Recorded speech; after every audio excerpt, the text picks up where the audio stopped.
अगर हिंदुस्तान का मुसलमान जिन्ना की कयादत को कबूल करता तो पाकिस्तान जाता। हिंदुस्तान के मुसलमान ने जिन्ना की कयादत को कबूल नहीं किया, हिंदुस्तान की मिट्टी में रह करके महात्मा गांधी की कयादत में मरना कबूल। जब आप चुनाव 2014 का लड़ रहे थे तब आप पेट्रोल डीजल की बात करते थे, तब आप वहां डॉलर की बात करते थे, तब आप महंगाई बेरोजगारी की बात करते थे, महिला सम्मान की बात करते थे। तो चलिए शुरू करते हैं। पहले चुनाव के 10 महीने पहले लॉ कमीशन लोगों से विचार मांग रहा है।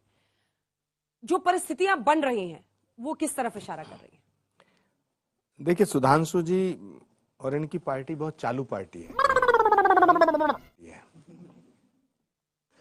और हमें बेमतलब हमारे पीछे पड़े रहते हैं, हमें बेमतलब घसीटते हैं। 10 साल से देश इनके हाथ में है, ये जो चाहते हैं करते हैं।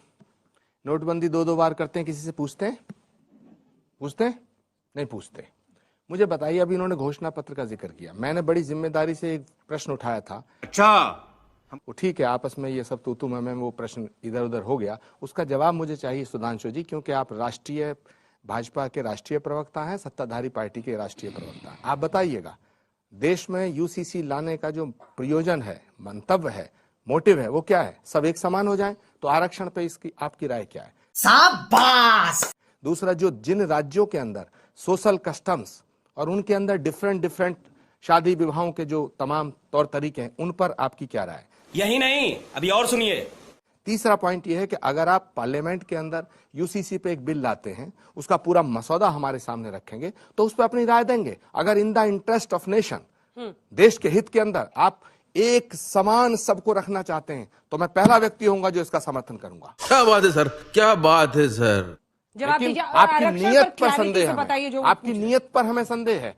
दूसरा पॉइंट एक और है, एक साथ ही जवाब दे दीजिएगा। हर बात में अतीत के ऊपर मत जाइएगा।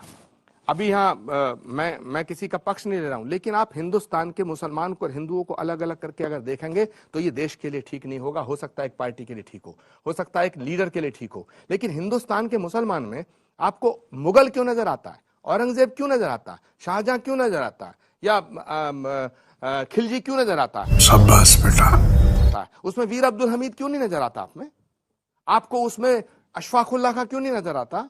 आपको कलाम क्यों नहीं नजर आता? मौलाना आजाद क्यों नहीं नजर आता? आपको उन लोगों को जो इस देश के की बुनियाद में शामिल हैं, उनको अगर ऐसे अलग थलग करेंगे तो हो सकता है कि आपकी पार्टी को फायदा हो जाए, एक बार और हो जाए, लेकिन देश का नुकसान होगा। इसलिए मैं कहना चाहता हूं, हिंदुस्तान के हित में अगर आप कोई फैसला लेते हैं, हम बिल्कुल उसका समर्थन करने को तैयार हैं, लेकिन साफ नियत से लीजिएगा, कुटिलता से मत लीजिएगा। इन्होंने मसौदे की बात कही तो विधि आयोग ने जो प्रारंभ की है शुरुआत, वो मसौदे के लिए ही तो की है कि भाई भिन्न भिन्न सामाजिक सेक्शन से किसी भी व्यक्ति को, भारत में सबको अधिकार होना चाहिए। यदि कोई बड़ा वैधानिक परिवर्तन हो रहा, सिर्फ सांसदों को क्यों विशेषाधिकार होना चाहिए? कम से कम राय देने का अधिकार तो सबका है ना। तो उन्होंने सिर्फ राय मांगी है, यहीं से तो मसौदे का ड्राफ्ट शुरू होगा। मगर आपने एक बात मार्क किया अंजना जी, एक कहावत होती है, लुकिंग लंदन टॉकिंग टोक्यो। आप देखिए, मुद्दे के ऊपर ना वो बताते, साफ इधर उधर के मुद्दे घूम आते हैं, मगर यूसीसी पे साफ जवाब नहीं देते। कुछ शर्म आया है?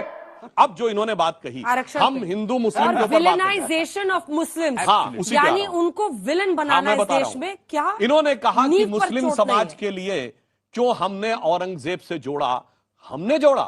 अरे इस देश में औरंगजेब के नाम पे सड़क किसके जमाने में बनी? खिलजी, तुगलक, बाबर, शाहजहां, किसके जमाने में सड़क बनी? आपने जोड़ा। इंडिया गेट का सर्किल घूम के देखिए, किसने महिमा मंडित किया? जब हमने हटाया, डॉक्टर कलाम के नाम की सड़क रखी, तो इनके विधायकों ने आके छाती पीटी कि औरंगजेब रहमतुल्लाह अलैह के नाम की सड़क नहीं हटनी चाहिए थी। फेंको अपनी पूरी शक्ति के साथ फेंको। अब मैं आपको बात बताना चाहता हूं, उन्होंने बहुत अच्छी बात कही। डॉक्टर कलाम के नमाज़े जनाजा में जाने वाला एक सेकुलरिज्म का सूरमा बताइए।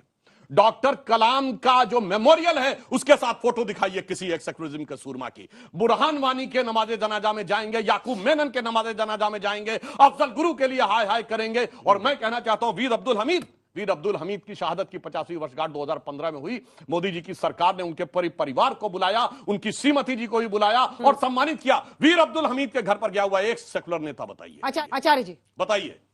बहुत अफसोस के साथ मैं कहना चाहता हूं, सुधांशु जी जैसा विद्वान प्रवक्ता इस देश के मुसलमानों को पाकिस्तान परस्त सिद्ध करना चाहता है, इस देश के मुसलमानों को मुगल परस्त सिद्ध करना चाहता है। अगर हिंदुस्तान का मुसलमान जिन्ना की कयादत को कबूल करता तो पाकिस्तान जाता। हिंदुस्तान के मुसलमान ने जिन्ना की कयादत को कबूल नहीं किया, हिंदुस्तान की मिट्टी में रह करके महात्मा गांधी की कयादत में मरना कबूल किया। ऐसी बात करते हैं आप? अगर हिंदुस्तान के इन 30 करोड़ मुसलमानों को आप हिंदुस्तान की इस मुख्य धारा से अलग कर देंगे तो क्या हिंदुस्तान का नुकसान नहीं होगा? हो सकता है आप एक बार और सत्ता ले लें, हो सकता है आप 2 बार सत्ता ले लें, सत्ता आती है जाती है, हिंदुस्तान सलामत रहना चाहिए सुधांशु जी। इसलिए कॉमन सिविल कोड लाइए, इसलिए कॉमन सिविल कोड, सुधांशु जी मेरी लेट मी फिनिश, सुधांशु जी कॉमन सिविल कोड लाइए, लेकिन साफ नियत से लाइए। ये कुटिलता, अगर मगर, लेकिन, बट, किंतु, बंतु, करंतु, हटकाना भटकाना, मटकाना, ये सब छोड़ दीजिएगा, ये सब छोड़ दीजिएगा।